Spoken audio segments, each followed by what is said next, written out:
It was one of those blistering Saturday mornings when the air feels thick enough to swim through. I'd thrown on nothing but a pair of shorts and a sando, you know, those loose sleeveless undershirts that make the summer heat almost bearable, and headed outside to water my hydrangeas. The sprinkler system had been acting up again, so I was doing things the old-fashioned way, hose in hand, making sure my plants got their well-deserved drink. The sun was merciless, beating down on my shoulders while sweat trickled down my spine. Still, it was my kind of peace, quiet, slow, and mine alone. That is, until a voice I'd hoped never to hear again shattered the calm. "Excuse me? Excuse me! What do you think you're doing?" That sharp, unmistakable tone could only belong to one person, Karen Wilcox, our self-appointed queen of the neighborhood and president of the Homeowners Association. She came marching across my lawn, clutching a folder like it was a badge of authority, or maybe a weapon. "This is completely inappropriate," she barked. "Cover yourself up immediately!" For a moment, I just stood there, garden hose dangling at my side, trying to process the fact that this woman had actually trespassed onto my property just to scold me about my outfit. "I'm on my own lawn, Karen," I said, keeping my voice calm but making sure to emphasize her name. "Please get off my property." "I will not!" she snapped. "As HOA president, I have every right to enforce community standards, and you are in violation."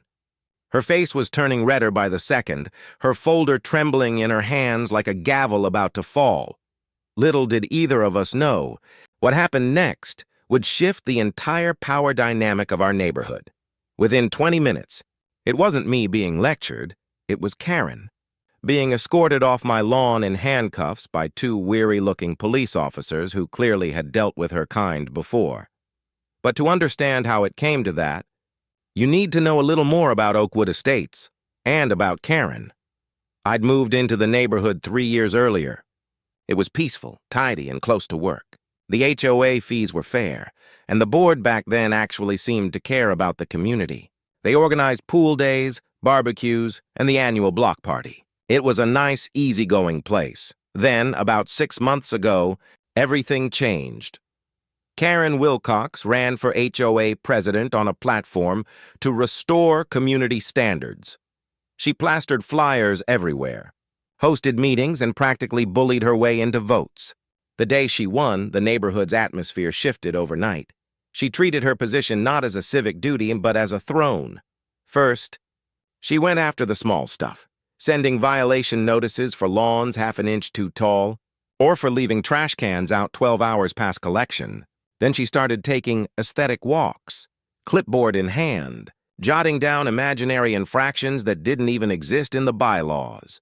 It was only a matter of time before I landed squarely in her crosshairs. My crime? Declining to join her so-called Neighborhood Beautification Committee, which was really just an excuse to gossip with her supporters and make lists of neighbors she didn't like. After that, I caught her staring from her porch across the street almost daily. Whenever I'd come out in my shorts and sando to tend my plants, her eyes would narrow like she was witnessing some great offense. The irony? Her husband often mowed their lawn shirtless. But apparently, my sleeveless undershirt was where she drew the line for decency. For weeks, I ignored her passive-aggressive comments. "Some of us prefer to dress appropriately in public," she'd mutter when I passed by. Or, "It's a shame when people don't respect the neighborhood's image." I brushed it off, because responding to her nonsense would only make things worse. But eventually, Karen decided she wasn't satisfied with whispers. That fateful Saturday, I saw her coming, marching across the street with that dreaded folder in hand, like she was serving an arrest warrant. She didn't even hesitate at the edge of my yard. She came straight up to me, invading my space with that smug, righteous confidence she wore like perfume. "Your attire," she hissed, practically spitting the word, "is bringing down property values and setting a terrible example for the children in this neighborhood." Her glare dropped to my sando like it was something obscene. "The HOA has standards, Jacob, and you will comply." I took a breath, determined not to lose my temper. "Karen, I appreciate your concern, but there's nothing in the bylaws about what homeowners can wear on their own property. I've read them thoroughly." That's when she whipped out her phone and started filming me. I'm documenting this violation, she declared, like a detective at a crime scene.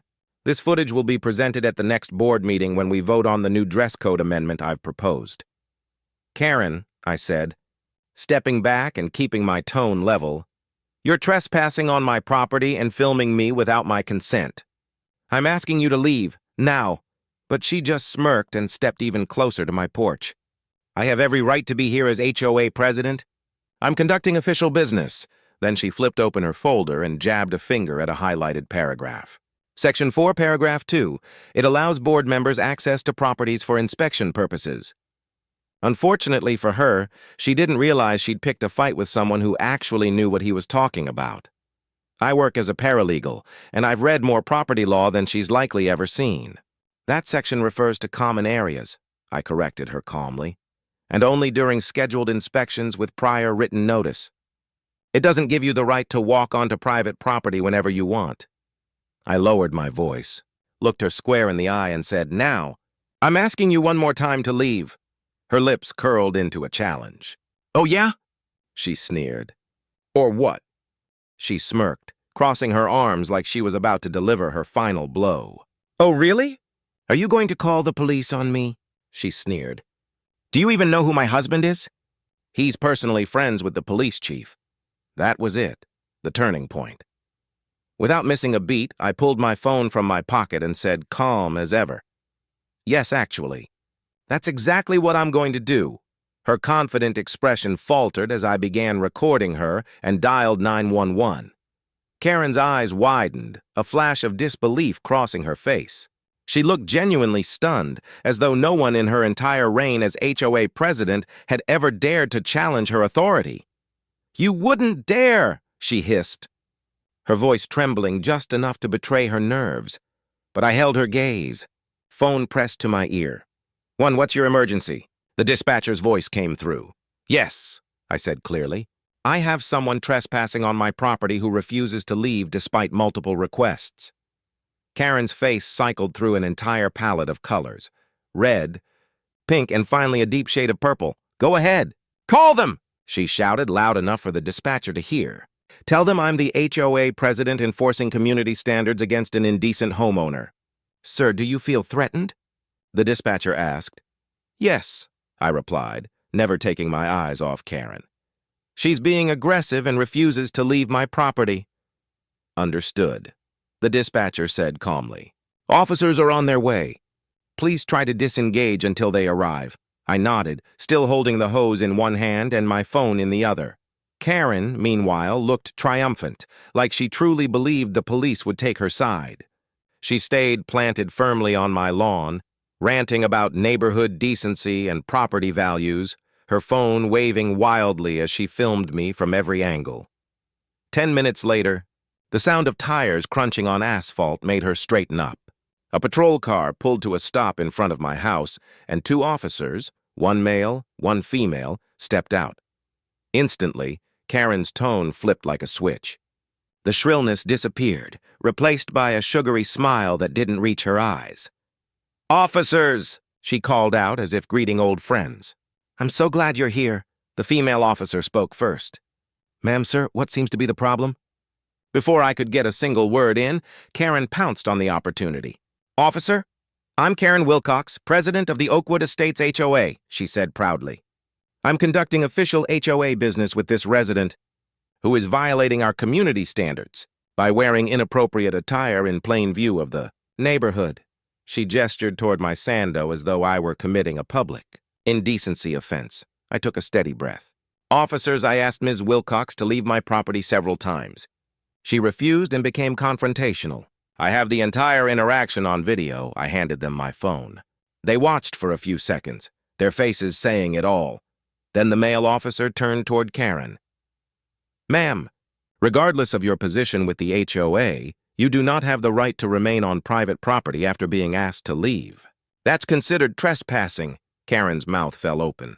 But I'm the HOA president. I have authority. The HOA does not override state law, the female officer interjected firmly. And HOA bylaws don't override private property rights. So I'm going to ask you to leave now. That should have been the end of it. but Karen didn't know when to stop. "I will not leave," she barked, waving her folder of rules like a sword. "Not until he agrees to comply with community standards. This is a direct violation of Section 12, paragraph—" "Ma'am," the male officer interrupted sharply. "This is your final warning. Leave the property now, or we'll have to place you under arrest for trespassing." Karen blinked at him in disbelief. "You can't be serious. I'm trying to protect property values." "Do you even know who my husband is?" The officers exchanged a knowing look. That universal, "we've got a live one" expression cops wear when they're about to deal with someone truly entitled. The female officer sighed and said, "Ma'am, please set your phone down and place your hands behind your back." Karen's jaw dropped. "What? No.